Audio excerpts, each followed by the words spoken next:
জ্যেষ্ঠ সাংবাদিক বুলি সমাজত দম্ভালি মাৰি ফুৰা মনোজ গোস্বামী নামৰ ব্যক্তিজনে যি আহোম জনগোষ্ঠীক লৈ অপমানসূচক মন্তব্য দিছে আৰু তেওঁ অসমীয়া জাতিটোক ভাঙোনমুখী কৰা যি ষড়যন্ত্ৰ আৰম্ভ কৰিছে কাৰবাৰ পৰোচনা মতে তাক আমি অসমীয়া যুৱ মঞ্চে তীব্ৰভাৱে ধিক্কাৰ আৰু গৰিহণা জনাইছো আৰু অসমৰ অস্তিত্ব প্ৰায় সংকটজনক সেই সময়তে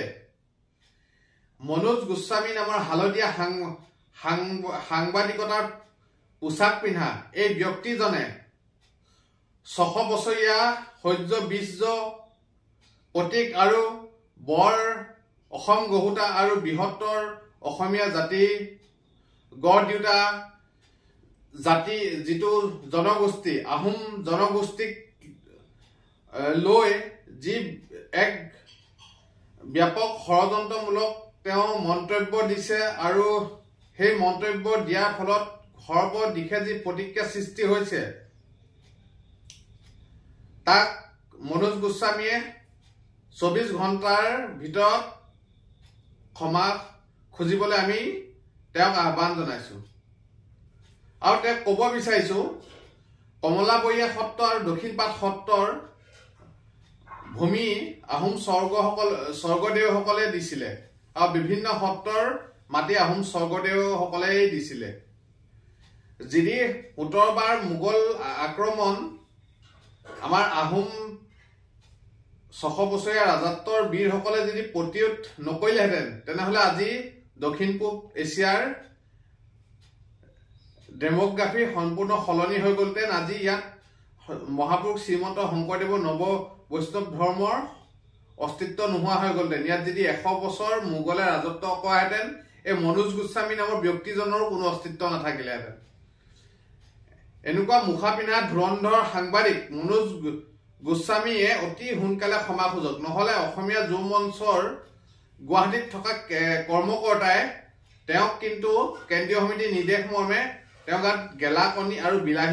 গেলা বিলাহী মাৰিবলৈ সাজু হৈ আছে আৰু তেওঁক যিকোনো ঠাইতে কোলা চিয়াহী সানি তেওঁক মানে অসমীয়া জাতিৰ বিৰুদ্ধে কৰা এনেকুৱা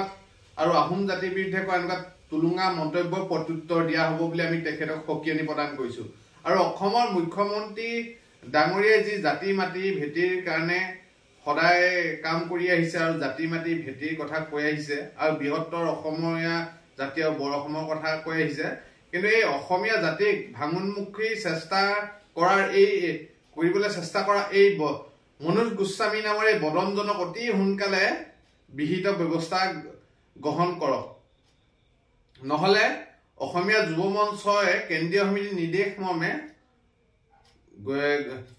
গোটেই সমগ্ৰ উজনি অসমত তেওঁৰ আমাৰ অসম কাকতখন বৰ্জন কৰিবলৈ বাধ্য হ'ব আৰু তেওঁক বাসগৃহ ঘেৰাও কৰিবলৈ কিন্তু অসমীয়া যুৱ মঞ্চৰ হাজাৰ হাজাৰ ৰনুৱা কিন্তু বাধ্য হ'ব ইয়াৰ ফলত যদি কিবা ভয়াৱহ পৰিস্থিতি উদ্ভৱ হয় এই জাতিদ্ৰোহী বদন কুলাংগাৰ সাংবাদিক হালধীয়া সাংবাদিকতাৰ পোছাক পিন্ধা এই মনোজ গোস্বামী নামৰ ব্যক্তিজন দায়ী হ'ব আৰু অতি সোনকালে মনোজ গোস্বামী ডাঙৰীয়া আপুনি 24 ঘণ্টাৰ ভিতৰত অসমৰ খিলঞ্জীয়া জনগণ আৰু আহোম জনগোষ্ঠীৰ ওচৰত ক্ষমা খোজক আৰু বৃহত্তৰ অসমীয়া জাতিৰ ওচৰত ক্ষমা খোজক নহলে কিন্তু অতি সোনকালে অসমীয়া যুৱ মঞ্চই আপোনাৰ বিৰুদ্ধে এক জংগী আন্দোলনৰ কাৰ্যসূচী লবলৈ বাধ্য হ'ব ইয়াৰ ফলত যদি কিবা পৰিস্থিতি উদ্ভৱ হয় তাৰ কাৰণে মনোজ গোস্বামী ডাঙৰীয়া দায়ী হ'ব বুলি আমি স্পষ্টকে তেখেতক এই ভিডিঅ' বাৰ্তাৰ যোগে তেখেতক আমি সকিয়নি প্ৰদান কৰিছো